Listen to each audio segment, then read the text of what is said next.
En France, le système de financement des retraites est dit par répartition.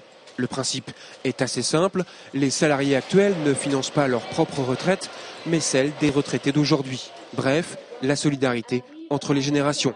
Oui, mais voilà, le système est en péril. La génération du baby-boom est maintenant celle du papy-boom et tendance structurelle, l'espérance de vie augmente et par là même le coût des retraites également. Résultat, le déséquilibre entre actifs et retraités menace la pérennité du système. Il y a de plus en plus de retraités et de moins en moins de cotisants par rapport au nombre de retraités. Dans les années 60, il y avait donc 4 actifs pour 1 retraité. Aujourd'hui, on est à 1,8 pour 1 et les prévisions en 2050 sont de 1 pour 1 ou 1,2 pour 1. Alors que faire? Baisser les pensions, c'est toucher au pouvoir d'achat des retraités. Augmenter les cotisations, c'est amputer celui des salariés et affaiblir encore un peu plus la compétitivité de nos entreprises. Reste une solution, allonger la durée de cotisation, c'est la position du MEDEF, ce qui revient sans doute à reculer l'âge légal de départ à la retraite. Chez nous, actuellement, il est fixé à 60 ans, mais chez nos voisins européens, c'est 65 ans. Mais le gouvernement devra évidemment composer avec les syndicats. Du côté de FO, en tout cas, c'est très clair. Non à la baisse des pensions, non à l'augmentation des cotisations et non à l'allongement de la durée de cotisation.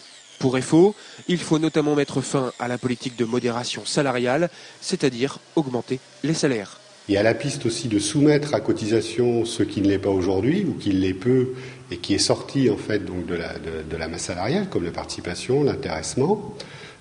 Il y a bien évidemment une autre répartition des richesses dans ce pays.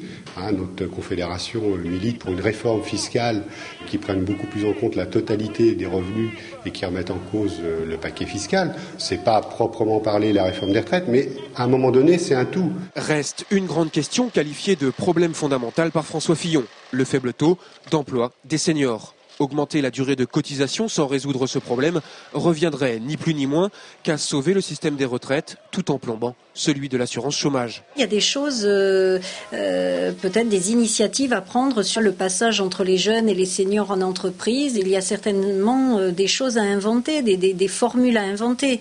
Alors il faut faire attention, et surtout en période de crise économique, que ça ne coûte pas plus à l'entreprise, d'un côté, mais de l'autre côté, on sait très bien qu'il faudra aussi que il faut que l'individu s'adapte, mais il faut aussi que l'entreprise s'adapte par rapport à cela. Bref, le dossier des retraites est complexe et c'est sans doute l'un des sujets les plus sensibles. Il y a de quoi, a averti Michel Rocard, faire sauter les 5 ou 6 gouvernements qui seront amenés à s'en charger.